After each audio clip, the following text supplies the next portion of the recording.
Hello കൂട്ടുകാരെ, രമ്യാസ് വേൾഡിലോട്ട് എല്ലാവർക്കും സ്വാഗതം. ഇന്ന് നമ്മളിവിടെ ഉണ്ടാക്കാൻ പോകുന്നത് ഒരു പടുവളങ്ങ കറിയാണ് കേട്ടോ. പടുവളങ്ങ കറിക്കായിട്ട് ഞാൻ സ്വല്പം തുവരപ്പരിപ്പ് എടുത്തിട്ടുണ്ട്. തുവരപ്പരിപ്പെല്ലാം കഴുകി വൃത്തിയാക്കി ഒരു കുക്കറിലോട്ടിട്ട് അതിൽ ആവശ്യത്തിന് വെള്ളം ഒഴിച്ച് നമുക്ക് ഇതൊന്ന് വേവിച്ചെടുക്കാം. വെള്ളം ഒഴിക്കുന്നതിനോടൊപ്പം തന്നെ ഞാൻ സ്വല്പം മഞ്ഞൾപ്പൊടിയും ഉപ്പും ചേർത്തിട്ടാണ് കേട്ടോ ഇത് വേവിച്ചെടുക്കുന്നത്.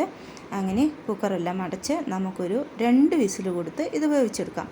അങ്ങനെ നമ്മുടെ പരിപ്പെല്ലാം നന്നായി വെന്ത് വന്നിട്ടുണ്ട്. അപ്പോഴത്തേക്കും ഇതിനാവശ്യമായിട്ടുള്ള ഒരു അരപ്പ് ശരിയാക്കാം. അരപ്പിനായി ഞാനിവിടെ കുറച്ച് തേങ്ങയും 2-3 ചെറിയുള്ളി, സ്വല്പം ജീരകം എന്നിവ ചേർത്താണ് ഇവിടെ അരച്ച് വെച്ചിരിക്കുന്നത്. അപ്പോഴേക്കിതാ കുക്കറിൻ്റെ പ്രഷറെല്ലാം മാറി അത് ഓപ്പൺ ചെയ്ത് നോക്കുമ്പോൾ നമ്മുടെ പരിപ്പെല്ലാം നന്നായി വെന്ത് വന്നിട്ടുണ്ട് കേട്ടോ. അതിലോട്ട് അരിഞ്ഞു വെച്ചിരിക്കുന്ന പടുവളങ്ങിയും കുറച്ച് തക്കാളിയും, ഒരു അരമുറി തക്കാളിയാണ് കേട്ടോ ഞാൻ എടുത്തിരിക്കുന്നത്. അതെല്ലാം ഇട്ട് നമുക്ക് സ്വല്പം വെള്ളം ഒഴിക്കാം. വെള്ളമെല്ലാം ഒഴിച്ച് ഇതൊന്ന് അടച്ച് വെച്ചൊന്ന് തിളപ്പിച്ചെടുക്കാം കേട്ടോ.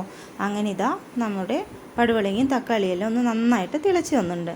അതിലോട്ട് നമുക്ക് 1 ടേബിൾ സ്പൂൺ മുളക് പൊടിയും ഒരു 1/4 സ്പൂൺ മല്ലിപ്പൊടിയുമാണ് കേട്ടോ ഞാനിത് ചേർക്കുന്നത്. ഇതിലോട്ട് ഒരുപാട് മല്ലിപ്പൊടി ചേർക്കേണ്ട ആവശ്യമില്ല കേട്ടോ. ഇതിൽ കൂടുതലും മുളക് പൊടിയുടെ ആവശ്യമാണുള്ളത്. അങ്ങനെ രണ്ടും ചേർത്തതിന് ശേഷം നമുക്കിതൊന്ന് അടച്ച് വെച്ച് നന്നായിട്ട് നമ്മുടെ പടുവളങ്ങിയും തക്കാളിയും എല്ലാം നന്നായിട്ട് വെന്ത് വന്നിട്ടുണ്ട്. അതിലോട്ട് നമ്മൾ നേരത്തെ അരച്ച് വെച്ചിരിക്കുന്ന തേങ്ങയെല്ലാം അതിലോട്ടിട്ട് നമുക്കിതൊന്ന് നന്നായിട്ട് തിളപ്പിച്ചെടുക്കാം.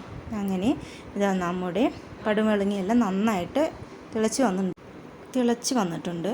അതെല്ലാം നമുക്കൊന്ന് മാറ്റി വെച്ച് അത് കടുക് വറുക്കുന്നതിനായിട്ട് നമുക്ക് റെഡിയാക്കാം. കടുക് വറുക്കുന്നതിനായിട്ട് ഞാനിവിടെ ഒരു ചീനച്ചട്ടി ഗ്യാസിലോട്ട് വെച്ച് നമ്മൾ നാടൻ കറികളെല്ലാം വെക്കുമ്പോൾ വെളിച്ചെണ്ണയിൽ കടുക് വറുക്കുമ്പോഴാണ് കേട്ടോ കൂടുതൽ ടേസ്റ്റ്. അപ്പോൾ അതിലോട്ട് ഞാൻ വെളിച്ചെണ്ണയാണ് ഒഴിക്കുന്നത്. വെളിച്ചെണ്ണയെല്ലാം ഒഴിച്ച് അത് ഒന്ന് ചൂടായതിന് ശേഷം ഞാനിവിടെ സ്വല്പം കടുകിട്ട് അതിലോട്ട് സ്വല്പം കറിവേപ്പിലും വെളുത്തുള്ളി, ചെറിയുള്ളി ചതച്ചതാണ് ഞാൻ അതിലോട്ട് ഇടുന്നത്. അതെല്ലാം നന്നായിട്ട് മൂത്ത് വന്നതിന് ശേഷം നമ്മളിവിടെ വേവിച്ച് വെച്ചിരിക്കുന്ന ആ പടുവളങ്ങ കറിയിലേക്ക് ഒന്ന് കൊട്ടുക.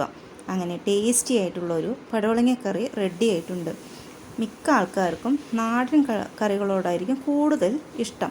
എനിക്കൊക്കെ അങ്ങനെയാണ് കേട്ടോ, നാടൻ കറികളോടാണ് കൂടുതൽ ഇഷ്ടം. അപ്പോൾ നിങ്ങൾക്കും ഇതുപോലത്തെ കറികളെല്ലാം ഇഷ്ടപ്പെടുമെന്ന് വിചാരിക്കുന്നു. നിങ്ങൾ പടുവളങ്ങ കിട്ടുമ്പോൾ ഇങ്ങനെ ഒന്ന് വെച്ച് നോക്കൂ കേട്ടോ. നല്ല ടേസ്റ്റി ആയിട്ടുള്ളൊരു കറിയാണ്. അങ്ങനെ നമ്മുടെ ഒരു നാടൻ പടുവളങ്ങ കറി ഇവിടെ റെഡി ആയിട്ടുണ്ട് കേട്ടോ.